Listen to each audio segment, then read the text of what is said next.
All right, let's talk Florida Gators. This is a team that started the season off strong with, let's be totally honest, not exactly a superior opponent in LIU, but they got the job done. And as we get ready for a real gauntlet in a couple weeks for the Florida Gators, we got some promising news on this front. I think it's a great sign for Florida as they head into a brutal part of the schedule. We'll get into that reporting plus some data in just 1 second. But first, I'm Nick, and this is Saturday Morning Inspection.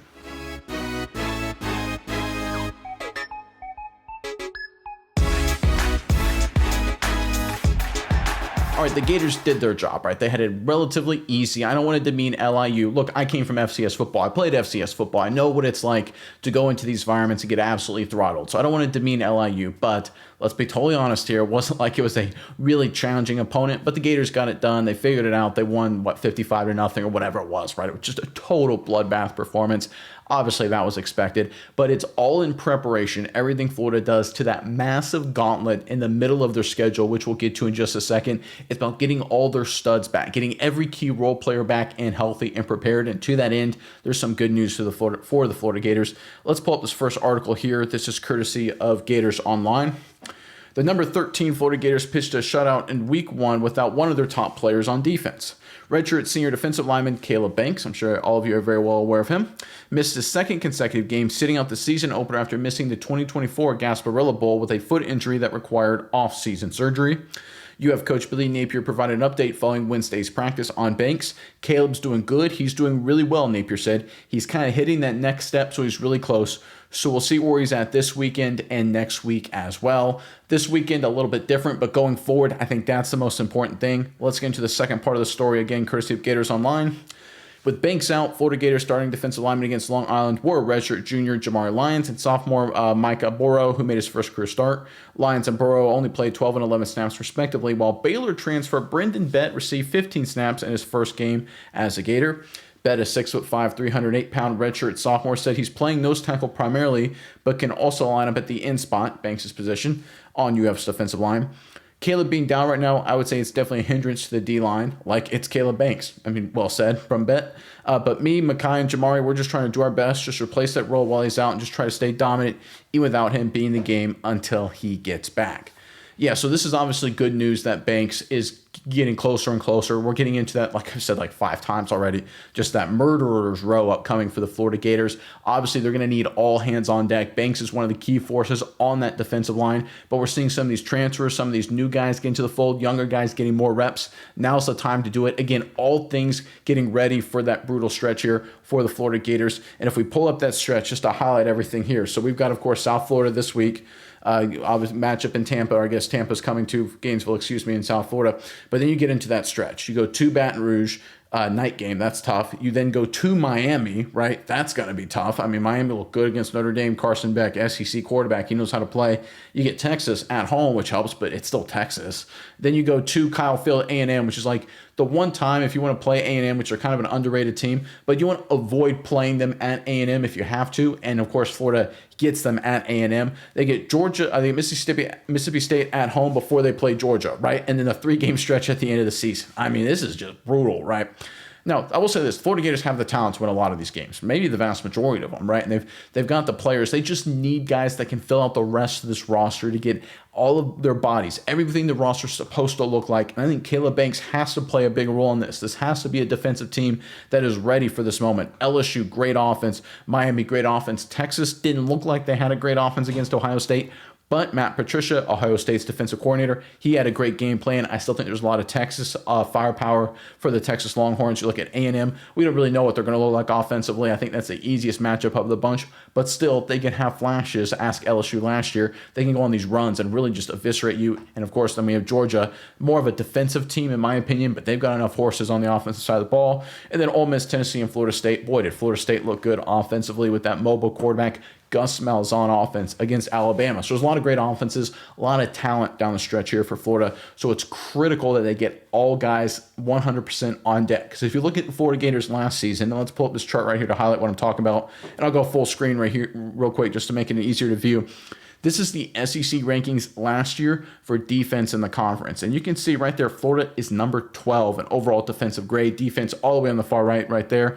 Again, that's not where you have to be if you're going to be a top flight contender, right? You don't have to be number one. Texas is number one, of course, right? And they were obviously one of the big reasons why they were so good last year. But you need to be in that top half. You need to be in the top quartile at least. I'm looking at top 5, top 4, top 6.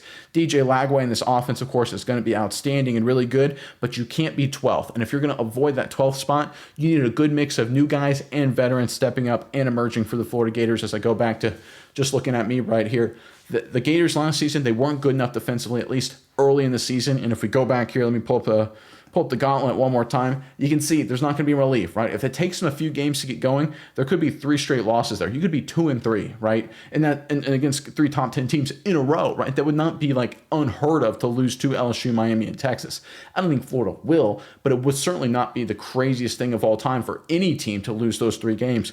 This Gators team, it's a brutal stretch, quarterback, offense. They're going to have to do their part. Absolutely. Of course, we love seeing the fact the young wide receiver Vernon making some plays. That's a great sign. He's going to have to do a lot of really good things. But when we look at this defense, that's going to be a critical part to this Florida Gators team trying to just get through this stretch, because there's no way, no quarterback, no offense can go through that murderer's row and come out and have 3 phenomenal games. If they do, Lagway wins the Heisman, right? If he has 3 great games and wins those 3 games, hey, send him to New York. He's won the Heisman. I think that's a lot to expect. If he does, we'll take it. You're going to need your defense to show up and really dominate for at least one of those. Caleb Banks emerging and getting ready, I think is great.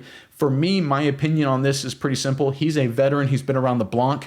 If he's not 100% healthy, sit him against South Florida, get him ready for LSU and for Miami, right? If he's 100%, he's ready to go, give him a few snaps, put him on pitch count, get him ready. Again, you should beat South Florida even with your backups pretty decisively, I would think, I would hope. You're going to need all hands on deck, all fresh hands, all healthy hands during that murderous row stretch right there. And the fact that Caleb Banks is trending in the right direction is critical, because this is a brutal slate of games here, and Florida's going to need everybody, all their stars, especially Caleb Banks, on that defensive line.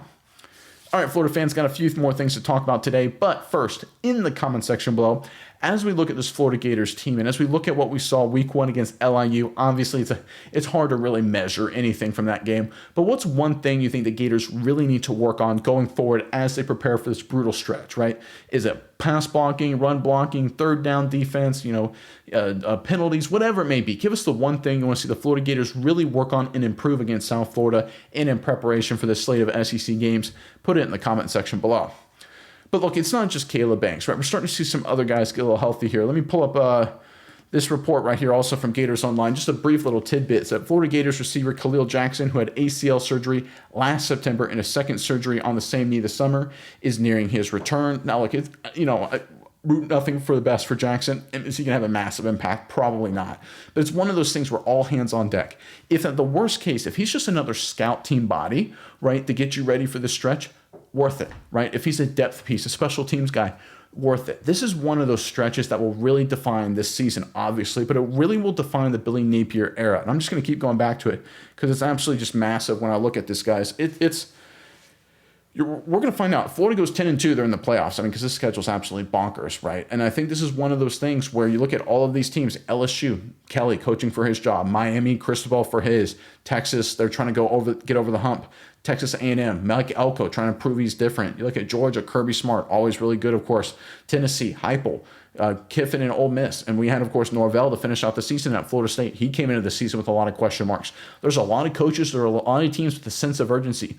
There is no team that's just resting on their laurels. They're highly ranked just because that's who they are. There's no coach that's kicking his feet up at his desk playing golf 3 days a week this season in the SEC. A lot of these coaches and even the ACC matchups here with Miami and Florida State are really all in, right? They have a hyper sense of urgency. A lot of them are on the hot seat, a lot of questions, a lot of demands. Florida Gators are going to get everybody's best game because everybody's going to get everybody's best game week to week to week. Now, the one good news I will say, if Florida can get enough key wins here. So let's walk through this game scenario here.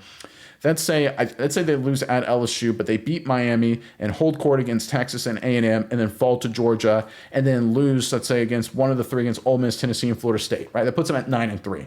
I think they still get in. And here's why. Because this schedule is so tough. They would have so many marquee wins, and the SEC is going to be so beat down. Texas already has a loss, right? We look at, I don't think Miami goes unscathed. I think they have 2 losses. I think Florida State, They look good against Alabama. I expect a little come back to earth there. They're probably only going to be 8-4 when it's all said and done. I think Ole Miss, Lane Kiffin, they're going to have their moments, but it's Ole Miss, Lane Kiffin. 8-4 seems right to them, right? There's going to be A&M, again, same kind of vibe. I think there's Alabama's on the decline, right? There's going to be a lot of opportunities in the SEC to kind of emerge to be that third team coming out of the SEC. I think it'll be Georgia. I think it'll be Texas. I think LSU, and then it'll be 3/4. If Florida beats LSU, I think that's huge, right? And I think going to LSU in the night game is going to be tough. But if they can beat Miami and beat Florida State right there, that basically sends a message that any non-ACC champ should not get in over 3-loss Florida, right? Because the Gators would have ostensibly beat two of the top teams in that conference, right? They don't play Clemson this year, but there you go. You would have two of the top 3 teams in the ACC having lost to Florida. Florida gets a little bit of an edge, especially when you consider the matchups, right? I think this Gators team has a great opportunity to make the playoff. I think they're in a strong situation, but like I said at the very beginning, they need all hands on deck, guys. Caleb Banks returning to the fold, getting back to practice, trending in the right direction according to Billy Napier is good news. We're getting the receiver Jackson getting back into the fold too. Again, we're talking depth guys, we're talking role players. It doesn't matter. All hands on deck for this gauntlet after South Florida. I tell you what, Florida Gators fans, it's going to be brutal, but you're going to know how good your team is. It's going to be a special year. It's going to be a middle year. It's going to be a terrible year. We'll know in short order, but when you look at the quarterback, when you look at the defense, and you look at the trend, I think the odds are looking okay for the Gators. And here's the best part. If they sneak into the playoffs, there's going to be no team in football more battle tested. So you talk about a bottom seed and 9-3 kind of team that gets into the playoff. If they do, they'll be in a great position to make a run. I like the Gators' chances to survive this. They got to get healthy, and the trend right now is heading in that direction.